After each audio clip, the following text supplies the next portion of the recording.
Hello, hello, welcome to Revelator Alf Live. It's a radio podcast thing. I'm here again, doing my thing. Yeah, the radio podcast thing. And today's show is not about one particular brand of motorcycle. It's not about yesterday's show, although I'm very tempted to do a live reaction to that. I've had time to digest, I've had time to think about it, but I'm not. Actually, this is a bit of a departure for the channel because I really want to talk about other motorcycle topics, let's say, that I'm always really passionate about, or always really interested in. And it's basically motorcycle sports, motorcycle racing, any kind of activity that is involving a motorcycle and the sports. So that's what I'm really interested in. So if you join in or you're watching later on, let us know your thoughts on all the motorcycle sports for this year, 2023. This is what I'm particularly talking about. Of course, you can always get onto the socials there and support in any way you want, the Patreon and PayPal and all that kind of stuff as well. You can let us know your thoughts via the live chat whenever that comes online there as well. But it's all about sports today, not one particular motorcycle brand, but I'm really going to talk about what's going on, well, the last week or so, and then all throughout the year, all the kind of motorcycle sports stories that I'll be looking at and hopefully bringing your way, and we can have a chat about it as well. So if you're into motorcycles, you're into motorcycle sports, let us know your thoughts. Right, okay, the first one I'm going to talk about here is one of my favorite motorcycle events, motorcycle sports of the year, and it's just finished a couple of days ago. It's the Dakar Rally, or as it's just called, Dakar now, and now being held in Saudi Arabia, of course, after quite a few years in South America, Argentina, Bolivia, Peru, that kind of thing. And it's basically found a new home, or a home that many people thought you always should have had, and this kind of thing. So the bikes here, one of my favorite riders, Kevin Benavides, he is one of my all-time favourites, actually, and just got a success. I think he was riding for Honda before, and then he switched to KTM, and now he's just doing great. Toby Price, the Australian, came in second overall. Skylar Holmes on the Husqvarna from the USA, American rider, did really well last year as well. Skylar Holmes, or Skylar Howes, I should say, Skylar Howes. And then Pablo Quintanilla, I always thought was just a great rider as well. Van Beveren, so close yet so far, and a couple of times from France. Luciano Benavides, Kevin's brother there. Daniel Sanders from Australia on the Gas. And now, last year's winner, actually, Sam Sunderland, the British rider on the Gas. He entered this Dakar this year, but he had to pull out. He had to pull out on the first race. So unfortunately, his was over very, very quickly. But there we go. So Daniel Sanders in 7th. On 8th, Jose Ignacio Cornejo for Remo, and he's in the Monster Energy Honda team. Lorenzo Santolino and the Sherco. A nice sort of display of different manufacturers there as well. And Franco Kaimi, he came in on the Hero Motorsports team rally. And these are all 450s, of course, and so it's just one of my favorite races of all time. And I talk about tough races, and I talk about tough events, and I talk about things that I suppose that that I think are just a real challenge, the ultimate challenge in the motorcycle world. And I've got to say, the Dakar for me is right up there. If not, it is the top. It is the number one.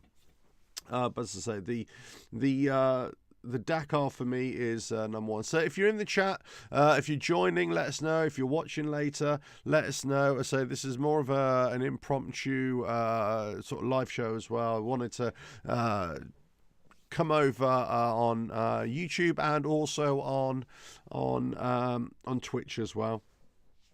Still developing the channel over at Twitch, and still trying to develop an audience there as well, but also obviously here on YouTube as well.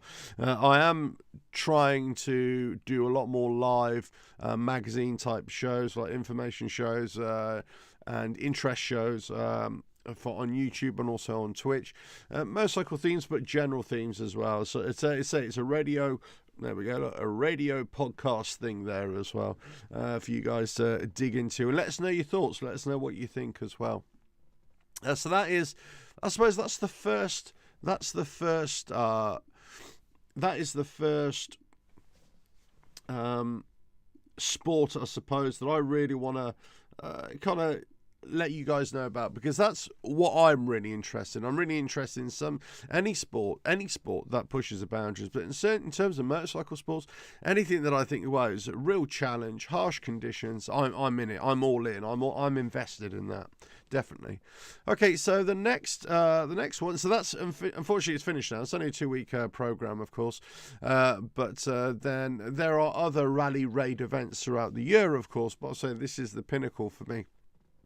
Many would argue that it lost its way, the Dakar, in recent years, and I would certainly say that it kind of lost its way when it was in South America. I don't know why that is, because it was very challenging conditions down there as well, but it just seemed to lose a little bit of a spark. But since it's come back to the northern hemisphere, I suppose, I don't know which is the right way to think about this, but certainly when it came back to the sand dunes, where many people would say that the sand dunes are always the hardest. They're always the hardest. I'm not 100% sure about that, but many people would say it is anyway. But it came back to Saudi, and it seems to have reinvigorated the appeal, I suppose. It's always got a huge following in Dakar anyway, but. And just in general classifications here, the cars. Oops, sorry, let's just go ranking. Cars, yeah, Nasser Al Attiyah won again, 5th time winning here. And many are feeling that Nasser Al Attiyah, because he's kind of on home turf, he knows this terrain like inside and out on the dunes. That's how they all grew up, driving and riding on that.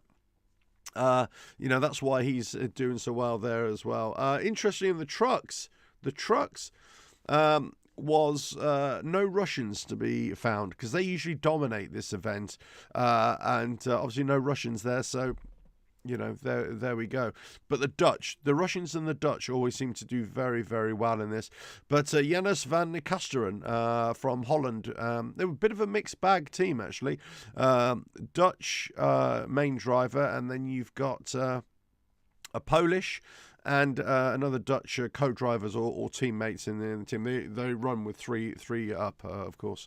But second was a Czech team with Martin Macic, great driver. And third team was an all-Dutch team, Martin van der Brink, and on the Iveco as well. So, look, so those always interest me. The bikes, obviously, in particular, the cars and the trucks, the quads and the lightweight, and there's SSVs as well. They're interesting, but so those are the 3 main that I always look out for. But anyway, so that's that one. So the next one is, of course, MotoGP, and some great events coming up this year. They're just going to be starting their testing early February, 5th of February. And then the first Portuguese Grand Prix starts off on the 26th of March. And then it goes to Argentina.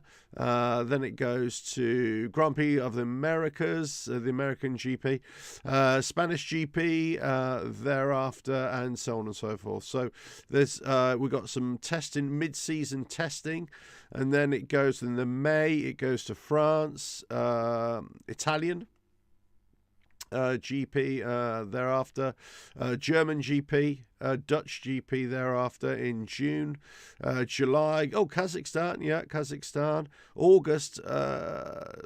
August in British Grand Prix, and that's at Silverstone. Then we've got Austrian GP, Catalan GP, San Marino GP in September, and then we got the Indian GP. And then we've got the Japanese GP, 1st of October, Indonesian GP, Australian GP, 22nd of October. 29th is the Thai GP, 12th of November, the Malaysian, and then 19th is a Qatar, and then 26th of November is the Valencia GP. That is a full schedule there. MotoGP riders, I've got to hand it to them. They have a long season, lots and lots of races. You know, like I suppose if you consider like British Superbikes or World Superbikes, they usually have 2 races, sometimes 3 races on a weekend. Obviously, the MotoGP, there is only 1 race, so I suppose for that, in that respect, they're having the kind of similar kind of races or number of races, but it's spread out over the year a lot more and a lot more tightly packed in together. But certainly I'll be looking out for MotoGP. Love MotoGP. There is only one, GOAT, greatest of all time for me. Let us know your thoughts. But there we go. Look. Valentino Rossi for me will always be. Yes, he retired now. Now he's gone to drive for BMW actually in their pro car race or Super Cup series, I believe it is. I'm sure I've got that wrong, but there we go. World Superbikes, again, another. I mean, these are the kind of shows that I catch up with all the time on here in the UK, Eurosport, British Eurosport. But sometimes it goes straight to the website. Sometimes I sign up to watch it. We've got channels here like terrestrial channels like ITV4, ITV2, that kind of thing. They usually show all the race highlights, let's say a week later as well, so you're always able to catch up with them at some point. And then obviously the usual sources like YouTube and places like that. But here the Australian round starts off 24th to the 26th of February. In March it goes to Indonesia, then April to Holland, then May into Catalonia. June is in Italy. End of June into July is in the UK. End of July it's Czech Republic. Into September it's in France, and then end of September it's Aragon in Spain. Then the last week of September into early October it's Portugal. Mid October it's in Argentina. And the round 12 is to be announced, so it'll be interesting to see where that is actually. So World Superbikes, yeah, big fan of that as well. I think I find World Superbikes really competitive as well. But if we're talking about competition, British Superbikes, and if you're a sports bike fan, I love the British Superbikes, I really do. And let's say the first round is at Silverstone in April here. And they always have a couple of races per weekend. So you got the first round in April, second round in Alton Park at the end of April, beginning of May. Let me just go back to that. And then, third week in May, you've got Donington Park. Then you got a little bit of a break, and then 16th to 18th of June, you got Knockhill, round 4. First week of July, you got Snetterton. Round 6, you got Brands Hatch, 21st to 23rd of July. Round 7, you got second week of August, Thruxton just down the road from me here. 26th to 28th of August, Cadwell Park. 15th to the 17th of September, Alton Park again. 29th of September, 1st of October is Donington Park again. And then 13th to the 15th of October, let me just get back to that, is Brands Hatch. And I think Brands is one of people's favourite tracks. It's one of my favourite tracks, I've got to say. I've been there a few times watching the racing, and, yeah, it's great. I do like it. So there we go. I mean, that's British Superbikes. If we get into the US, the AMA Superbikes, they're starting off in March to Daytona, and then it goes to April, Atlanta. May is in Barber Motorsports Park, Alabama, I believe that is. And then Road America, Wisconsin. You've got Ridge Motorsports Parkway in Washington in June. July, you've got Laguna Seca. And stuff like that. I mean, just we're getting a bit of a... Don't know what I'm getting that for. Anyway, so then we got Minnesota, is that? The Brainerd International, that's in July. Pittsburgh, Pennsylvania in August. You've got Circuit of the Americas in Texas in September. And September, you got New Jersey Motorsports Park, New Jersey as well. So it ends in New Jersey. So, really interesting stuff there. The next one here, look, I love Speedway. I always have. And I love Speedway and Ice Speedway as well. But the World Championships here start off in April in Croatia, then in May in Poland, Prague, June for Czech Republic, then Germany in June again. That's the second week of June. Third week of June is in Poland. Second week of July is in Sweden, and 12th of August in Latvia. Cardiff, UK, I think it's an indoor event, or at the Millennium Stadium. That's 2nd of September. And Denmark in the 16th of September, and Poland again at 30th of September. Always well worth, a punter Speedway. And gaining popularity again. It was very popular for me back in the 70s. Then it kind of took a nosedive, really, I suppose. Then it started to build up again.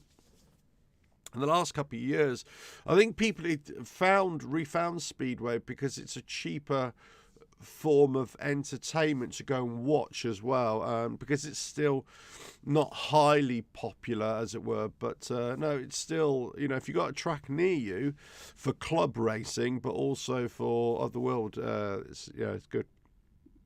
Okay, motocross, big fan of motocross as well. MXGP, it starts off in Argentina in March, then it goes to Sardinia at the end of March. April, Switzerland, Italy again in April, Portugal end of April, Spain in early May, then France the third week of May, Latvia in June. Second week of June in Germany. We've got 25th of June. It's now, where is that? INA. Where is that? INA. Is that Indonesia? I think it is Indonesia, isn't it? And then you got first week of July is Lombok in Indonesia as well. Second week of July is in Czech Republic. Then it goes into Belgium. Third week of July. End of July is in Finland. Then you got second week of August in Sweden. Third week of August in Netherlands. Then you got first week of September in Turkey. Third week September in Vietnam. You got first week in October to be announced, and then you got second week of October in UK, Great Britain, and then you've got the last one in France as well, third week of October. I'm a big fan of motocross as well. Got some background in that, and background in sort of trials as well. Any sort of dirt bikes I've got a big ground.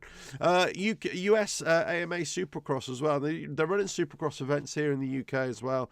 But say it's January. It's already started, so it's starting a short season, I think, for AMA Supercross. And notably, I believe Triumph are entering 2024 in the Supercross as well. But the next one is going to be Snapdragon Stadium, San Diego. Then 28th is Anaheim. Feb 4th is in Houston, Texas. And you got February 11th to Tampa, Florida. February 18th, Oakland, California, my old stomping ground. You got the Feb 25th, Arlington, Texas. March 4th, Daytona Beach, Florida. You got Indianapolis, March 11th. You've got Detroit, March 18th. March 25th in Seattle. April 8th, Glendale, Arizona. You've got April 15th at Atlanta, Georgia. You've got April 22nd, East Rutherford, Nashville, Tennessee, April 29th. And you've got Denver, Colorado, May 6th. And Salt Lake City, Utah is May 13th. I believe that's the full schedule. I'm not 100% sure there. Obviously, one of the huge races for me of this year is the Isle of Man TT races, running from the 29th of May, Saturday, 10th of June. Love watching the Isle of Man TT races. Fantastic. We've got the World Supercross Championship as well. And this is the UK version, I suppose, of... Well, it's not UK version. It's the World Supercross Championship, but it goes into UK as well. So it starts off in UK. That's in 1st of July. This is kind of indoor motocross, indoor supercross, like AMA supercross, right? Then it goes to France, 22nd of July. Then it goes to Southeast Asia, 30th of September. Then to Germany, 14th of October. Then it goes to Canada in 28th of October, and then to Melbourne, Australia, 24th to the 25th of November. So that is, so that's, and basically they're running, obviously they're running 450 and 250 classes there as well.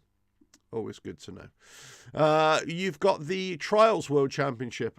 I'm a huge fan of the Trials World Championships as well. 14th of April, you've got it in Spain. Then Portugal, 21st of April.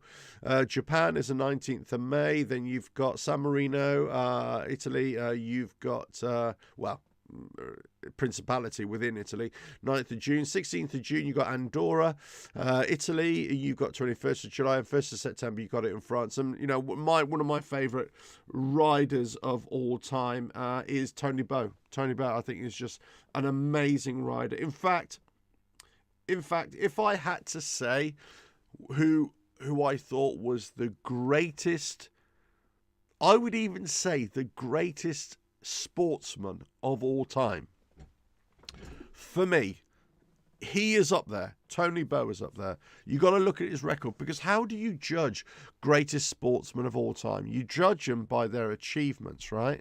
And I'm not talking about a sports personality award, which is a bit of a popularity contest or whatever. You've got to put your medals on the table, as it were, and you got to say who has, in their field, who has been at the top and consistently won and dominated for years and years and years. Tony Bowe is that guy. He very rarely loses. He's just just amazing, an amazing talent.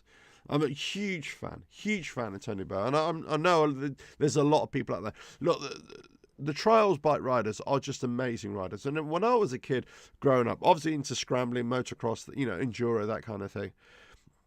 But as I got into it, running parallel to that, I never really minded so much whether I was going fast. I enjoyed speed, but I never really was that concerned. But what I really enjoyed was technical riding, or precision riding, or slow riding, that kind of thing. Growing up, now I don't really do anything like that anymore. But I'm old, right? I'm old, so.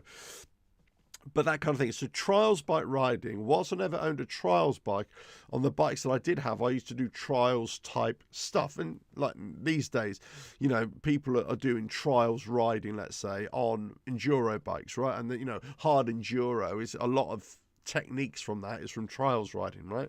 But anyway, so that's a side issue. But so for me, trials bike riding is always a huge part of my motorcycle sports digest, as it were. Yes, track racing like MotoGP, World Superbikes, but out of those three, I think British Superbikes is the one that I go to time and time again to regularly watch.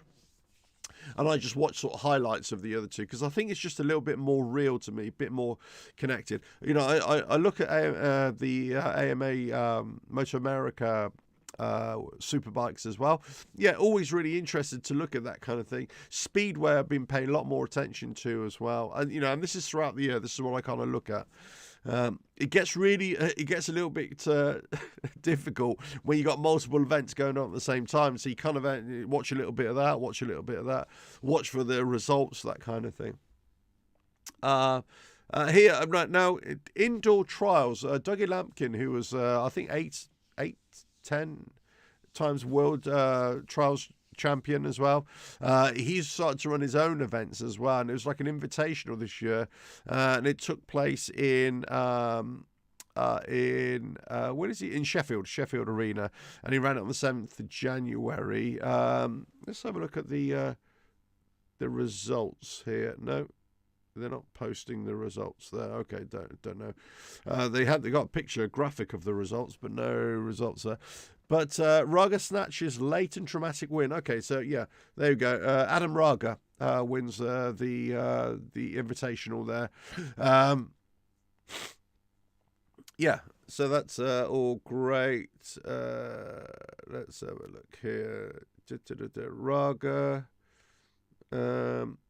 Here are Toby Martin, yeah, Bristow, and had the capacity crowd on their feet in the second ahead of the 32-time and reigning world champion Tony Bowe. Unbelievable. 32, and this is what I mean. He's the greatest of all time. The GOAT, the greatest motorcycle sportsman, if not the greatest sportsman of all time. I'll be hard. The problem with these kinds of sports is that they don't get the global recognition, and they don't get the recognition amongst other sports fans, let's say. Now, within sports people, especially within motorcycle sports or motorsports in general, yeah, people are aware, and definitely the drivers or riders in this case are definitely aware of other disciplines and other riders, let's say, whatever. But outside of that, so that's why when you get somebody like this, and this is where, there's a lot of us who were saying, there was a couple of, there was like Jonathan Ray from World Superbikes, and also Sam Sunderland, who won he was the first British rider was he to ever win the Dakar or to win the Dakar in so many years? I can't remember the actual thing, but he was, everybody was saying they should be sports personality of the year because it's the achievement, and they came nowhere basically. And it's just like, well, it's because it's not a popularity contest and people outside the sport don't know it, but within the sport, amazing. But anyway, so that's that. You've got the extra indoor trials, and this is pretty much another one that, like the likes of Tony Bowe, enter as well. You got February 5th in Barcelona. Then you've got March 11th in Austria. You've got the 18th of March is to be announced as yet. You've got Spain in 25th of March. You've got France in April 7th. You've got Andorra in October, and another one in November to be announced. And then there's the France again in November 17. Now, another interesting one was the... so here's I kind of got into it recently, the last couple of years, was the more American racing, but like the King of the Baggers racing as well from Harley Davidson in India, pretty much those the O2. Only two, I should say. And they're running, King of the Baggers are running 14 races for 2023, and it follows the lineup of the Moto America, right? So Moto America hosts 100 races, and basically I think it follows, where are we? Hold on one second. It follows this race here, which is, this is 20 races there for the Superbikes. So that's 10 different races. I just think the King of the Baggers is not there. They are running... hold on, where was it? 14 races. So you would imagine they're either just doing one race at certain events, or they're just doing, or they might be missing out on a couple of events. I think I've got a feeling they go to 7 venues, but I'm not 100% sure. If you know, let us know in the comments later on. But the other one, which I thought was interesting here, I'll see the Super Hooligan races as well in the United States, and that's pretty much V-twins. And you've got the likes of the Indian FTR 1200s. You got you've got a couple of people riding Harleys, but most of it is kind of Indians, you've got a couple of KTMs there like Dukes, you've got a couple of BMWs, that kind of thing. So Unum Racing is really good, multi-surface, but now they brought it to the track and expanding the 2023 schedule as well. So watch out for that as well. I'll be looking into this. Now the other thing that I sort of come across and I had not watched before, and I'm going to try and catch up with it this year a little bit, is the Bagger Racing League. So this is not the king of the baggers from Motors America. This is the Bagger Racing League classes, and you got the Bagger GP, you got Pro Stock Bagger, you got Big Twins, which is pretty much like the Hooligan Racing. You got the FS Cup, Lightweight Twins, American Twins Unlimited. So again, I'm not familiar with this per se, but it'd be worth worth trying to catch up with these as well. Okay, let me just check for that, make sure that's all streaming, everybody can see that. That's all good. That's sort of still going out live. And so if you're watching this, let us know your thoughts as well. So I did come on, I didn't announce this, I really wanted to do a different show. I just wanted to talk about a few different things as well, and talk about the kind of things that I want to look into this year as well, and just have different interests on the show, and it could be to the detriment of the YouTube channel. Look, I get it.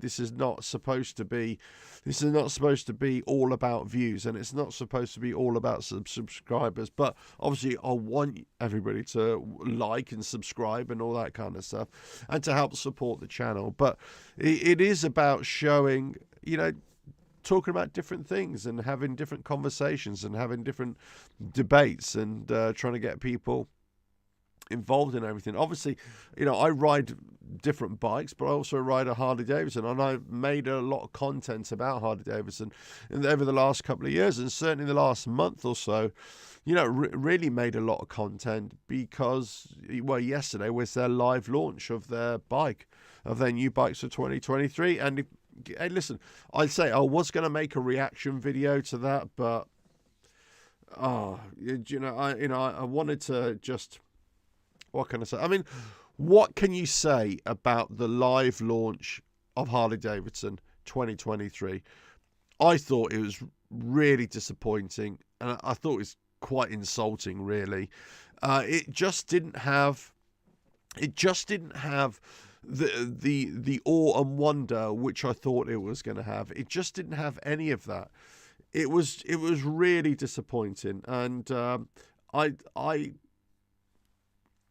I feel that Harley Davidson have let themselves down here, and let the side down. I know a lot of people. I just feel Harley Davidson have let themselves down. Yes, I feel Harley Davidson have let themselves down here, and they've let the fans down and what they were expecting. And they had an opportunity to not only address kind of people's concerns, let's say, in terms of pricing and everything like that, but they had an opportunity to really bring people in, and I think they failed. So let's just start with where I think Harley Davidson did a good job, right? I thought basically the production quality was good, and I think they skipped over the heritage part quite quickly, so it's only on there for a couple of minutes. Then they went straight into the anniversary lineup of bikes, which I thought was good, 120th anniversary. But that's where it ended, because whilst the colour was really nice, the red, and the stitching on the seats was nice, and the badges was nice. I mean, essentially that's what you got. You got new paint, different badges and emblems on the tank, and also on the engine casings, let's say, and different stitching on the seats, but essentially, and colour on the seats. But essentially, that's it. That's what you're getting. So you've got the what is it? How many different bikes is it? Let's just here we go. Let me just read release here. So So you've got the ultra limited anniversary bike, and that is a production limited to 1,300, and that's all over the globe. The Tri-Glide ultra anniversary, that is 1,100 examples. Then you got the Street Glide special anniversary, and that's 1,600 vehicles. And then you got Road Glide special anniversary, 1,600. You got the Fat Boy 114 anniversary, and that's 3,000. And then you got the Heritage Classic 114, that's 1,700. That's all you got. My criticism here is that Harley-Davidson just didn't spend enough time showcasing those bikes. They had this kind of weird, dulled-down interview with a couple of guys, the guys are probing the questions, but it wasn't really anything there. So I think a lot of people came away feeling, well, they didn't really show the bikes off properly, and they kind of skipped over that quite quickly. And then they didn't really talk about the CVO bikes in any great detail at all. So it was just poor, really. It was just poor. Then they went on to the accessories, and they went on to the merchandise and the clothing. Okay, that was fine. I didn't have really much of an issue with that. But then they went on to the three-wheelers. You got the Freewheeler, or the trikes, I should say. They went on to the Freewheeler, which is available here in Europe as well. And basically, it's got new paint, new wheels, blacked out version as well. Looks nice if you like trikes as well. And for the US market, they had the Road Glide 3, which is basically the trike with a three-wheeler. I suppose, yeah, it's the Freewheeler with a Road Glide fairing on it. So they had to work on the ergonomics on that as well. It looks nice if that's your thing, and the paint scheme looks nice. That's great. But that was kind of, are we talking brand new motorcycles here, or are we talking the same motorcycle just with a different design? That Road Glide 3, which is only available in the US and not over here in the United Kingdom, it should have had a tour pack of some kind. It should have had some extra baggage. It should have had it really more comfortable for somebody. Perhaps, I don't know. I think the Freewheeler, I get that. I get that as a stripped back, fun trike. You got the boot space at the back. You just go around and hoon around and have some fun. But if you're going to have a Road Glide fairing on it, then you've got to make it into a big touring road glide, as it were, trike. So I thought that was a bit. I thought that was a bit out of place, really. So that was that. The last bike that they featured was the last, was it the last bike or the second from last bike? The last bike they featured was the Breakout 117. Again, a bigger fuel tank, handlebar rises, and it's got in chrome finish. Comes in 4 different colours, £24,500 if you want that. I just think 117 engine. I just think why just come out with this? Why just come out with the 117 with a Breakout? Why bring that out? That just seemed really odd to me. And, some people will love it, some people will hate it, but it wasn't the greatest seller in the United States, so why bring it back? And that's still an expensive bike. I think it's a poor decision for them to bring that back. But each to his own. But I just don't think it's the right bike to have to bring back, and I just don't think it's the right bike to have a 117 engine in. Now, around Europe, the Breakout never left, basically, so it was still there, but they've just upped it to a 117. So it's not a new bike, it's just an evolved bike. Same with the trikes. They're not new bikes per se, they just evolved, and one's just got a new fairing and different wheels essentially, so it's not really new. The anniversary bikes, they're not new bikes, they just got different paint, different badges, different seating, let's say. So where is the new bike? Here we go. Let's go to the Revolution Max. Let's go to the Nightster. Well, the Nightster, they've kind of tweaked a little bit, but they brought out another variant, the Nightster S, or the Nightster Special, let's say, and it's it's just a different styling again. So it's not a new bike. It looks nice. The black denim paint looks nice, but I can't really tell you that these are new bikes. So where are we left with Harley-Davidson in this reveal? you know, in my comments, in my, if you're watching the chat yesterday, people were upset. There were people were insulted. People were really disappointed.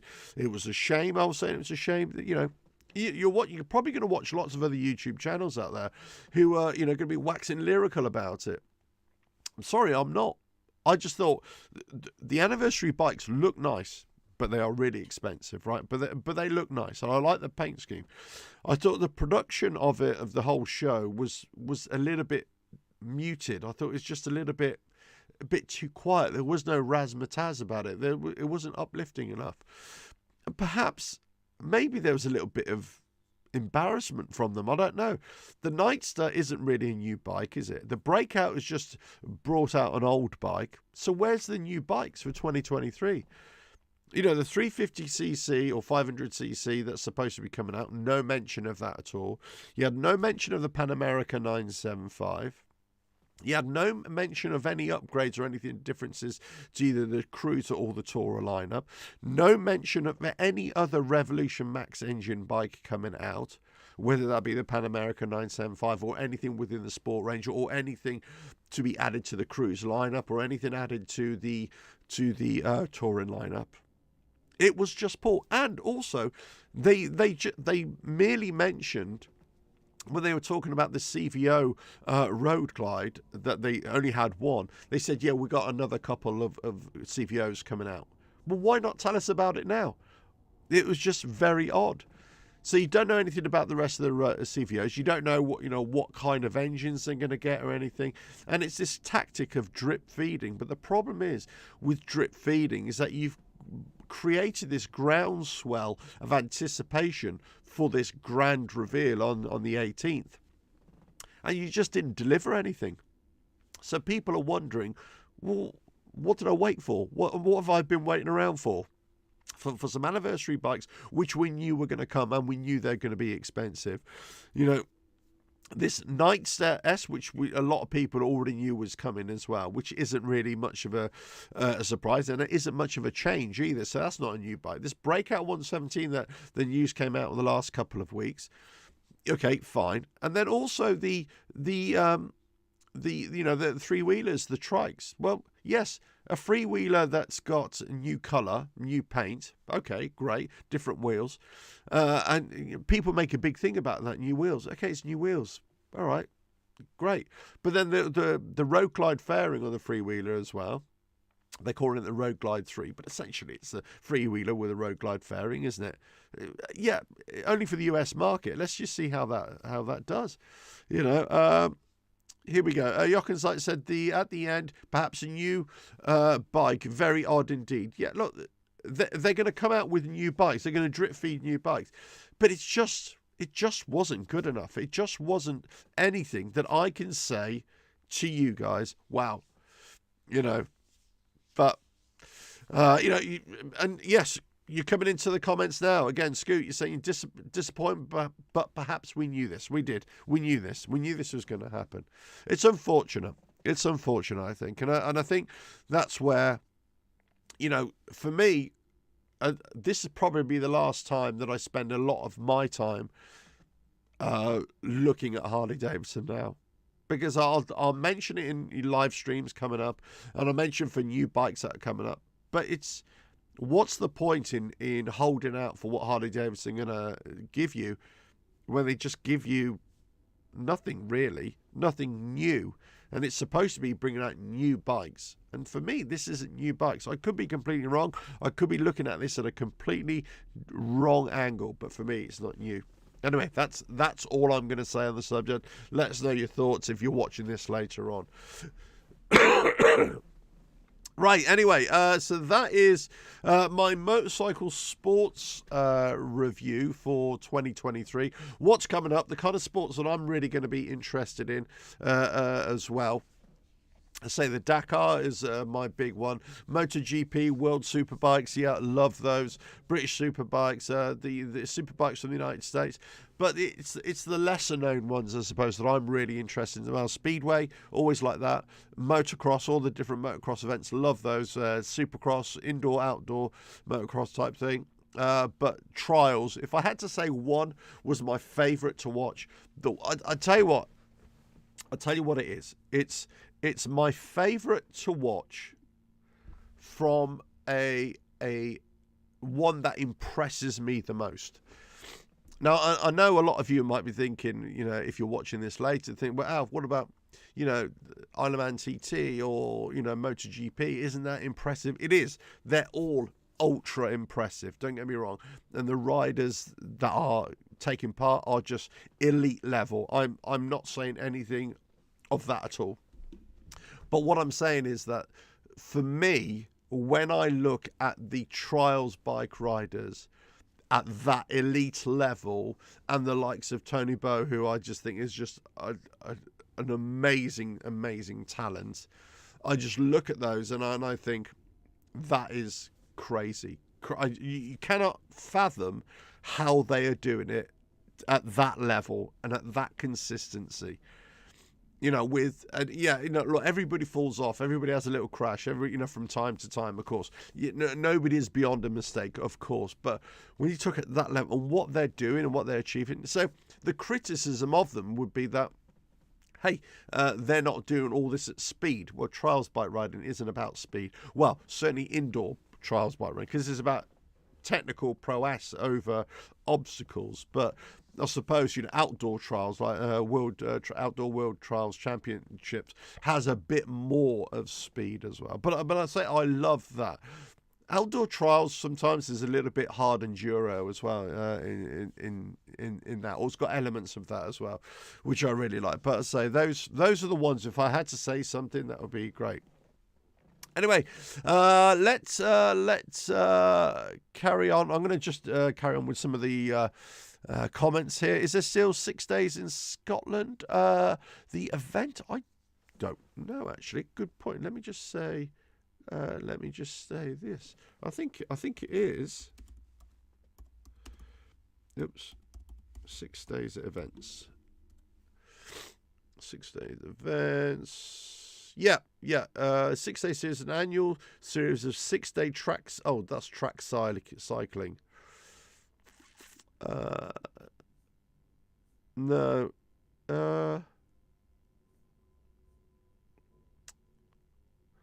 No, I don't believe so. No, I've got orienteering here. 6 days orienteering event. No, there's a cycling event, 6 day cycling events, but no 6 days. Like KTM famously have 6 days. All used to have 6 days.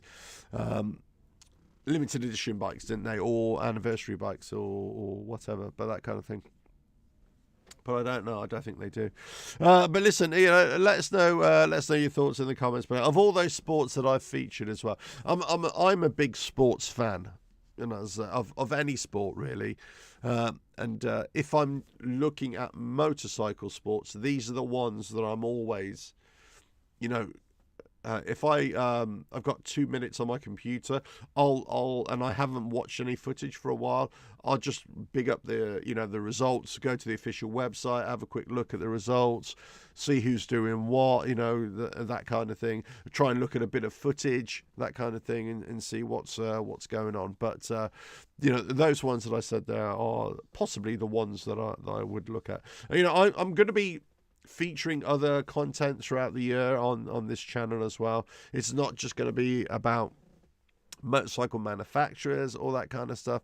It's not just going to be about motorcycle sports. It's going to be about a little bit about everything. But as I say, if you're interested in that kind of thing, let us know. Let us know your thoughts. But one of the things I wanted to show you as well. So let me just show here. Hold on. Wrong one. I've got to find the photo now. Tony Bow there. So Kevin Benavides, fantastic. Marc Marquez, I've seen Ducati for the MotoGP. Having a bit of an issue there as well this year, I think. Quite a few people. He's, fallen out with quite a few people there, it seems. Or apparently, allegedly, I don't know. XR1200 series. And I thought that this was... I thought somewhere the XR1200 was still being raced. I'm I don't think they are. Let us know if you know anything about that. But I was sure that the XR1200s are still racing. There's my man Tony Bow on the cover, on the thumbnail of this video as well. But as I say, I thought that I thought XR1200s were still being raced somewhere. I thought it was they were being raced within the Hooligan series in the United States. Maybe they're not. I mean, in that Bagger, what was it? The Bagger, the Bagger Racing League. Maybe it's in the Big Twins. Maybe it's in that series there. So all the FS Cup. Maybe it's that. Maybe it's sort of lesser known racing series that it could be. I mean, it could be. I'm sure somebody is racing XR1200s a little bit. I mean, the reason why I bring that up is because these X350s. That's supposed to be coming up with the Harley Davidson in China, which possibly that's why they didn't announce it, because they didn't want to have that association with a Chinese brand. Then why enter the relationship in the first place? If you're going to enter a relationship with anybody or any company from anywhere in the world, you should be proud that you've entered that relationship with it. That's part of your business, isn't it?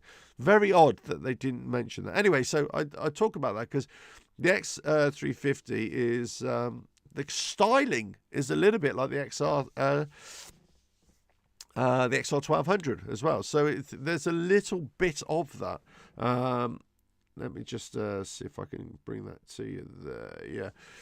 So maybe it's within this series. Maybe this is where they're doing it. Let me just see if I can bring up the XR1200 images. So we got, look, there's the XR1200, right? And we all know what it looks like. Motorcycle News. There we go. Look, nice bike, beautiful. Let me just do that. Now this is from Motorcycle News. Yeah, nice little bike. If we do the XR350. No, not the X350. What's it called? Is it the XR? I thought it was a Harley 350. There we go. Okay, it's just called the HD 350 then, is it? Yeah, something like that. Yeah, sorry, it's the HD 350, isn't it? Right, so let's have a look here. And there we go. It's very similar styling there to the that. There's cues from it. Now these are obviously but there is a little bit there from, the tank and the labeling and a little bit. There's a little bit of it there. So it'd be very interesting to see now the 500. So the 500 is possibly more in keeping with the 1200, a little bit more. So you can see there is bits there. This is all from Cycle World here as well. So you can see there is a little bit of it there. Why Harley Davidson did not mention any of this is beyond me. Why they didn't do it. I have no idea. I have no idea why they didn't mention this at all. It's just beggars belief. But somebody somewhere must be racing the XR1200s in a series. And I'm sure they are. It's just that I'm not tuned into it. I just don't watch it on a regular basis. But that up right, you can't compare bike against other bikes sometimes. That is out of class because they wouldn't stand a chance. But when you're measuring them up against within the same sort of class, that's why the Hooligan bike series, from Roland Sands, that's his baby. And I've always had a lot of time for Roland Sands. I interviewed him a few years ago, and he's I've always liked his bikes, his design, his vision of motorcycling. I've always liked that. And it's not. And what I like about Roland Sands is that he comes from a racing background. He's an AMA superbike, or I can't remember superbike or superstock racing. So he's got racing pedigree, and it's not always Harley. It's all sorts of bikes he likes. So he's worked with Indian, he's worked with BMW, he's worked with KTM, he's worked with all sorts of bikes, and obviously the Japanese brands as well. I think he was heavily linked with Yamaha at one point. So look, you know, he's got racing blood. That bloke, racing blood. There's no doubt. Doesn't matter what he produces, he'll still produce racing bikes. But there we go. Scoot, here we go. I like the 2-stroke GP with Doohan and Co. Yep. I saw the 883 Sports race at Nürburgring. Yep. Roland, good racer in his day. He was decent, wasn't he? He was decent. And it's, you know, he had the money backing from his father's company, Performance Machine, as well, of course. But no, he had the stuff. There's no denying it. He definitely had the stuff.